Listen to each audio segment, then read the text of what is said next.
Hey everyone, and welcome to This Explainer. Today, we are going to completely demystify a true classic in the electronics world. We're talking about the BD222 power transistor. If you spend any amount of time tinkering with circuits or repairing older gear, you've almost certainly crossed paths with this little component. So we're going to break down its inner workings, figure out its hard limits, and look at exactly how to practically use it or replace it in real-world circuits. Let's get into it. Here's a quick look at our agenda. First, we'll meet the BD222 transistor. Then, we'll see exactly how it works. Third, we'll cover its power, limits, and heat. After that, we'll dive into some real-world applications, and finally, we'll talk about finding the right replacement. All right, part 1. Let's officially meet the BD222 transistor. So, picture this. You've got an older piece of electronic equipment cracked open on your workbench, you're scanning the circuit board, and you spot this small black square with 3 metal legs and a metal tab on the back. It's what we call a TO220 package. You read the lettering on the front, and you might be asking yourself, what exactly is a BD222? And honestly, more importantly, what is its actual job on this board?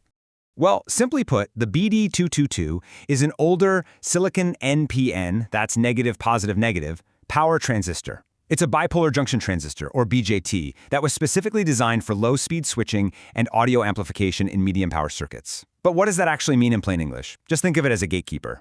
It relies on a super tiny electrical signal to safely and reliably control a much larger flow of current. Okay, moving on to part 2. Let's look under the hood at how the BD2222 actually works.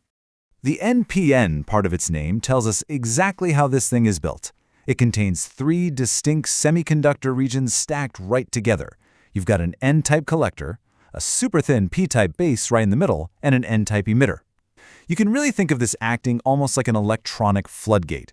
The collector is where all that high-pressure current is waiting, the emitter is the exit point, and that ultra-thin middle base, that's the sensitive trigger that unleashes the flow. This design brilliantly allows for dual states of operation.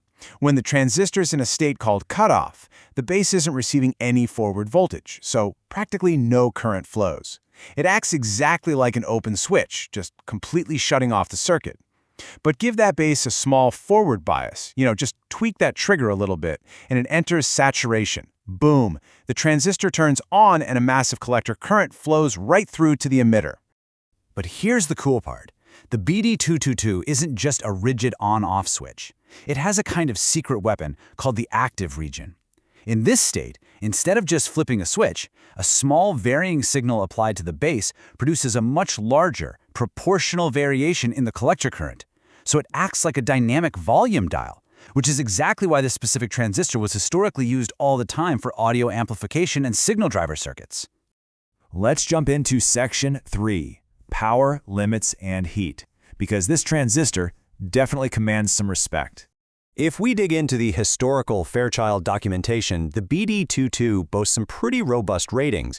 We're looking at a VCOO, which is the collector-emitter voltage with an open base of 60 volts.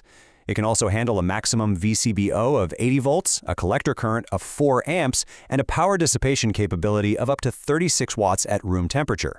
Now, those are super impressive numbers for such a small package, but they come with a massive catch that you really need to be aware of.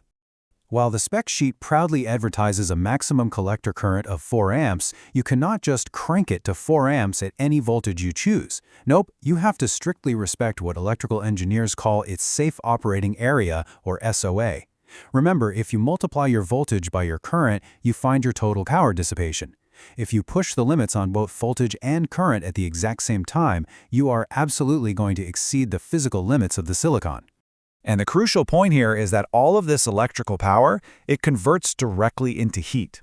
The BD222 has a maximum internal junction temperature of 150 degrees Celsius. If you push too much current and voltage through it without managing that thermal energy, the internal silicon will hit that 150-degree mark, and the transistor will quite literally cook itself to death. Because dissipating up to 36 watts of power generates some serious burning heat. Here's a pro tip for you. You absolutely must use a proper heat sink. That metal tab on the back of the TO220 package? Yeah, that's designed to be bolted down to a solid piece of aluminum. Combine that with a dab of thermal compound and adequate airflow, and you can keep that junction temperature safe, ensuring this component stays alive and kicking for decades. All right, part 4, real-world applications. How do we actually put this powerful little switch to work? Let's look at a super simple 12-volt motor control circuit. In step 1, if we apply a low or 0-volt signal to the base, it keeps the BD222 entirely off. The motor sits completely still. But in step 2, the instant a small control signal drives that base, the transistor clicks on. Current instantly rushes from the 12-volt supply, through the motor, into the collector, and out the emitter to ground. And just like that, the motor spins up. Because of this straightforward, rock-solid reliability, the BD222 is incredibly versatile. You'll find it driving everything from clunky mechanical relays, heavy solenoids and DC motors, to acting as the main backbone in linear power circuits and classic audio amp stages. It really is the perfect middleman between delicate control electronics and big, power-hungry mechanical components. However, you do have to keep in mind its primary limitation. This is an older silicon design explicitly meant for low-speed switching. It is just not built to turn on and off millions of times a second, meaning if you're designing or working with high-frequency circuits, like modern switch-mode power supplies, you'd want to leave the BD222 in the parts drawer and reach for a modern MOSFET instead. Finally, Section 5, finding the right replacement for when things inevitably break. Before we even look at replacement parts, I need to give you a massive warning that will literally save your circuit board from going up in smoke. Do not assume pinouts. Historical transistor families and different manufacturers vary wildly. In fact, older service literature actually warns that some equipment variations might have the collector and base connections totally reversed. You must always physically verify the collector, base emitter orientation on the datasheet before you solder a new one in.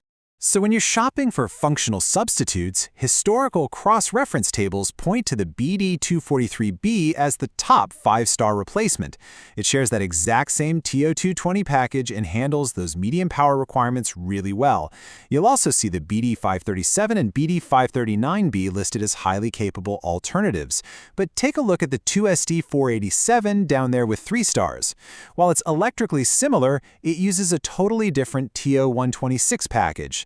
That means the physical legs and mounting won't actually fit a 220 slot on your board as a simple drop-in replacement. The takeaway? Always match both the electrical specs and the physical package. As we wrap up this explainer, I want to leave you with a thought to ponder.